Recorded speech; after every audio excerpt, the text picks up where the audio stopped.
വിവരാവകാശം കൊടുക്കുക, അപ്പോൾ മുഴുവൻ കിട്ടും. ഞാൻ തന്നെ എല്ലാ രേഖാമൂലം തരാൻ റെഡിയല്ലേ.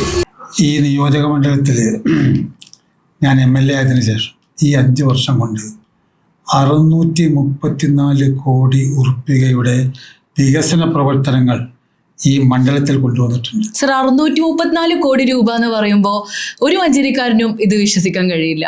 അത് തന്നെയാണ് ഇപ്പോൾ എനിക്ക് പറ്റിയ അബദ്ധം. കാരണം ഞാൻ പറയാം, ഇതിൽ മെഡിക്കൽ കോളേജിലെ കെട്ടിടങ്ങൾ, ഉപകരണങ്ങൾ, റോഡുകൾ 147 കോടിയാണ്. PWD റോഡുകൾക്ക് 34 കോടിയാണ്. എടപ്പറ്റ ചെറിയക്കോട് പാലത്തിന് 12.5 കോടിയാണ്. അമൃത് പദ്ധതി മഞ്ചേരി മുനിസിപ്പാലിറ്റി 26 കോടിയാണ്. MLA ഫണ്ട് 26 കോടിയാണ്.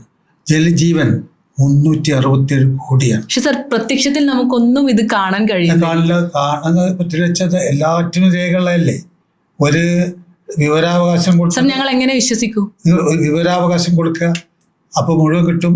ഞാൻ തന്നെ എല്ലാ രേഖാമൂലം തരാൻ റെഡിയല്ലേ. രേഖാമൂലം തരാൻ റെഡിയാണല്ലോ. എൻ്റെ വിഷമം അത് തന്നെയാണ്. ഇത്രയധികം വികസന പ്രവർത്തനങ്ങൾ ഇവിടെ കൊണ്ടുവന്നിട്ട് അതിന് മുഴുവൻ രേഖകളുണ്ടായിട്ട് ഇവിടെ വിവരാവകാശ പ്രകാശം കൊടുത്താൽ ഇത് മുഴുവൻ കിട്ടും.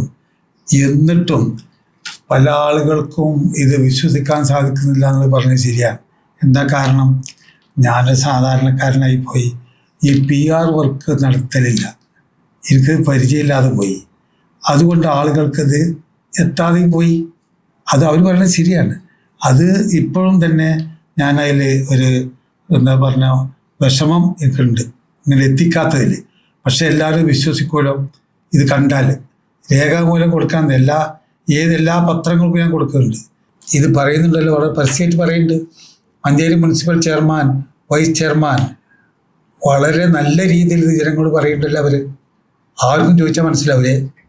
പക്ഷെ ഞാനത് ക്രോഡീകരിച്ച് അത് ജനങ്ങളിലേക്ക് എത്തിച്ചില്ല എന്നുള്ള ഒരു കുറ്റബോധം എനിക്കുണ്ട്. പക്ഷെ വളരെ അഭിമാനത്തോടെ ഞാൻ പറയുന്നത് 634 കോടി ഉറുപ്പിക വികസന പദ്ധതികൾ കൊണ്ടുവരാൻ സാധിച്ചു. ഈ ഇടതുപക്ഷത്തിൻ്റെ അവഗണനയുടെ പരിധിയിൽ നിന്നുകൊണ്ട് അത് നേടിയെടുക്കാൻ സാധിച്ചു എന്നുള്ളത് വളരെ അഭിമാനമാണ്.